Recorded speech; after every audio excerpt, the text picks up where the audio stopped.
Bom, quero falar aqui sobre um delito pouco conhecido, ah, pelo menos pouco ele tem incidência na atividade criminosa ou na atividade da polícia investigativa.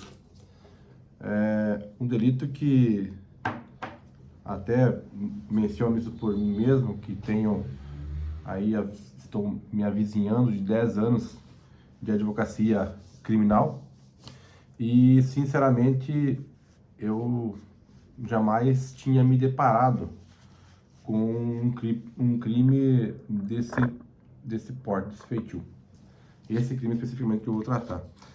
E, basicamente, aqui eu quero fazer uma explanação sobre esse delito e, obviamente, deixar aqui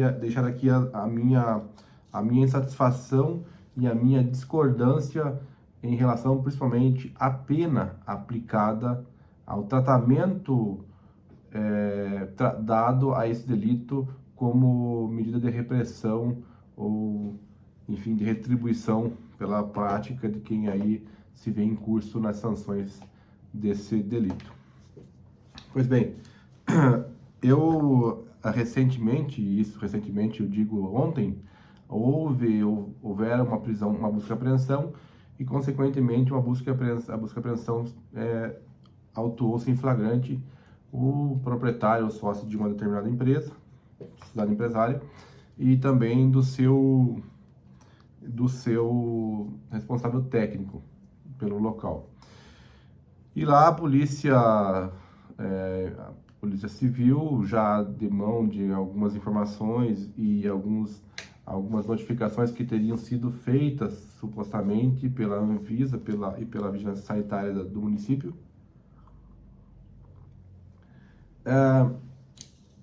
relata aí que ao entrar e dar a ordem ou a voz de cumprimento do mandado, se deparou com a fabricação e a manipulação de determinados produtos.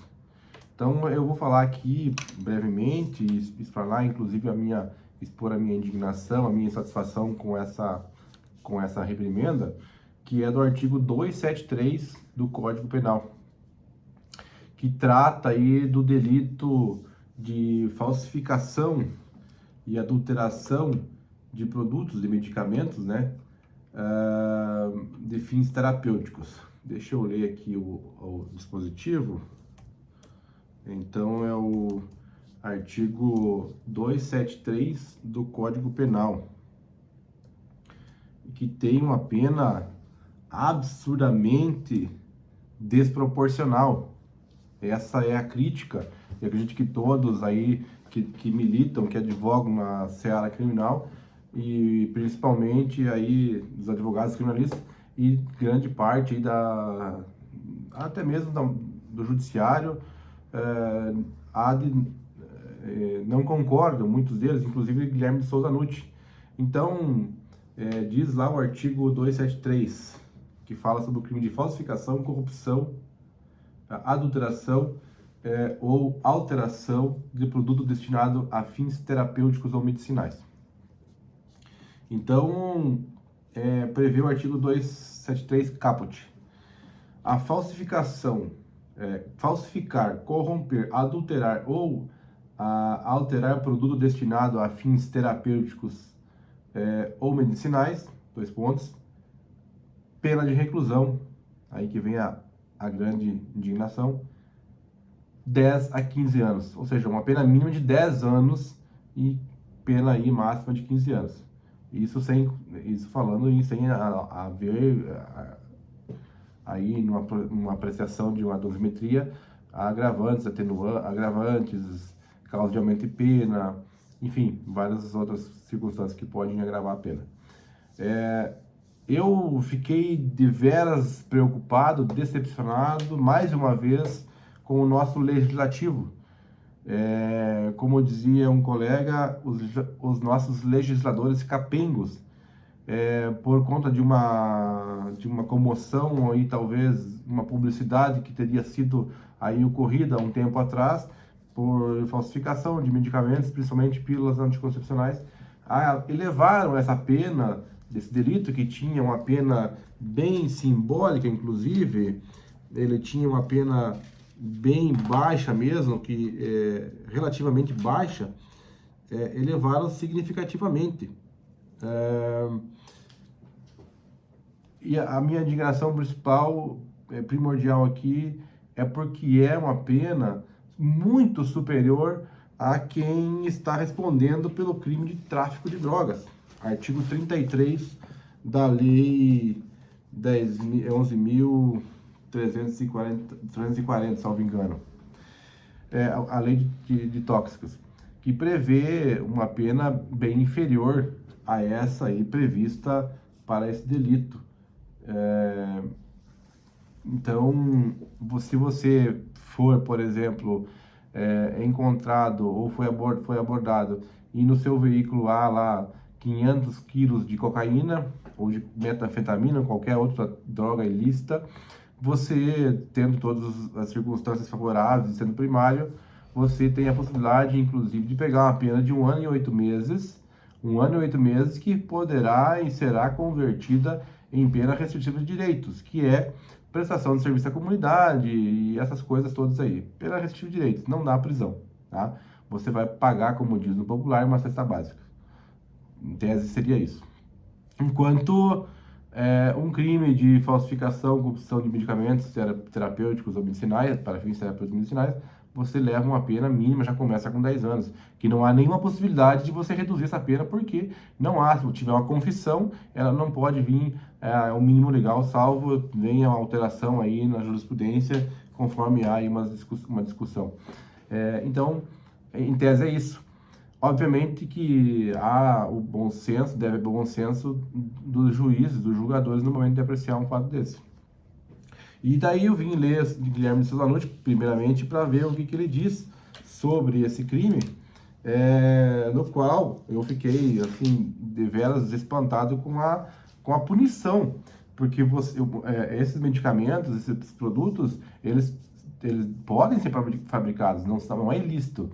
O que você não pode, o que o cidadão não pode é fabricá-los, ou produzi-los, ou comercializá-los sem autorização da Anvisa ou a Vigilância Sanitária. No caso aí que a gente já está atuando, inclusive teve a revogação da prisão agora, a liberdade provisória.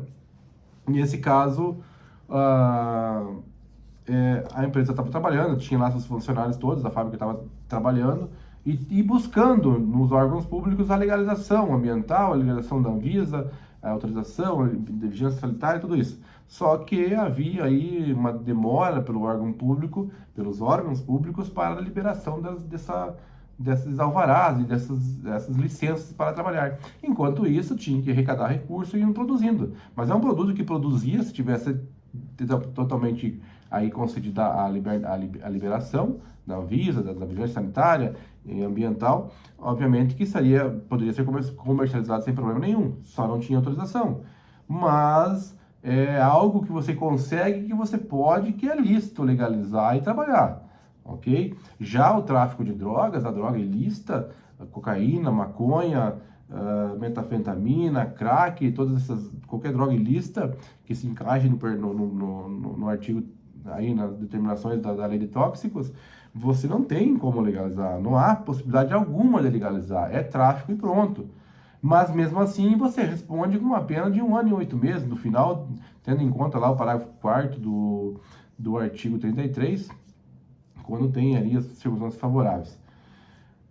Já num crime desse daqui, que tem a possibilidade de legalizá-lo, uma pena de 10 a 15 anos. É um absurdo, beira absurdo, é totalmente desproporcional, porque chega a beirar aí, a acompanhar a pena de um homicídio. Ela alcança praticamente a pena de homicídio. Então é gravíssimo, é gravíssimo. Mas Guilherme de Souza Nunes, ele expõe que há, diante desse choque de ideias, os tribunais, os judiciários têm decidido aí de forma mais coerente e mais benéfica, usando a interpretação em bona parte do réu. Várias decisões nesse sentido, várias decisões são tomadas, e cada uma de uma forma, mas a que eu acho mais prudente, mais coerente é julgar, fazer uma interpretação analógica com o tráfico de drogas. Ou seja, esse indivíduo responder pelo delito não pode ficar impune, como alguns aqui declaram absolvição, ainda que tenha provas suficientes para uma condenação. Alguns juízes têm entendido pela absolvição e outros pela condenação, de acordo com o artigo que a lei diz, que em tese seria o caso, porque a lei prevê 10 a 15 anos. Então, o mínimo vai pegar 10 anos, já em regime inicial fechado. Mas o que é mais coerente, e eu concordo com a posição do NUT também com essas decisões, é de que, nesses casos, como é o caso desse que a gente está atuando, é o caso de se decidir usar a interpretação analógica, interpretação em boa parte, tendo em vista essa incoerência, essa desproporcionalidade na pena, da pena desse delito, e julgar esse delito, se tiver e houver elementos suficientes para uma condenação, condenar o indivíduo, porém, usar a mesma aplicação do tráfico de drogas. Tá?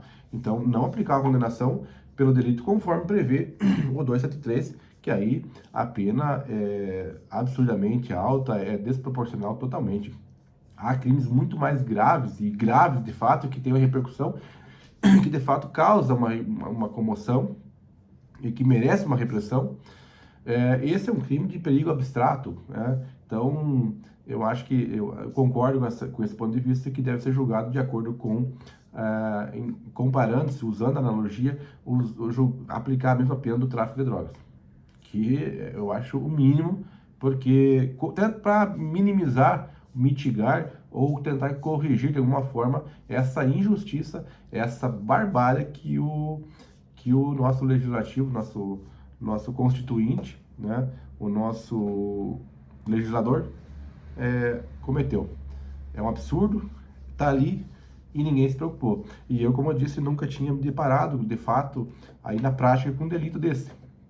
E quando eu vou dar de mão e ler o artigo que foi em curso ao cliente, eu vejo essa pena, me deparo com essa pena. E um cliente que eu posso dizer, afirmar aqui com toda segurança, é um cliente que nesse caso, ele não tinha dolo algum de praticar a conduta.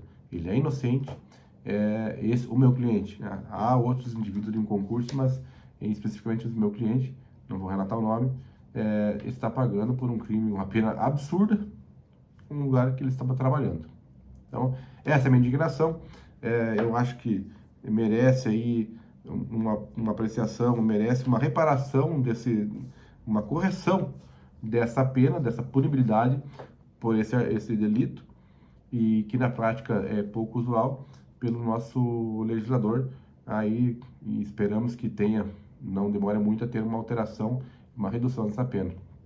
E que o judiciário continue julgando dessa forma, e que seja pela maioria, para aplicar pelo menos a pena do crime de tráfico de drogas, que aí pelo menos fica menos pior, fica mais coerente, ainda que o tráfico de drogas ainda seja bem pior do que esse crime aqui previsto no 273, que é a falsificação, adulteração, comercialização de produtos para fins terapêuticos e medicinais. Tá bom? Eu deixo aqui meus agradecimentos para quem assistiu o vídeo até o final, e que curta a nossa página, compartilhe o vídeo, porque é informação de utilidade pública, eu digo sempre.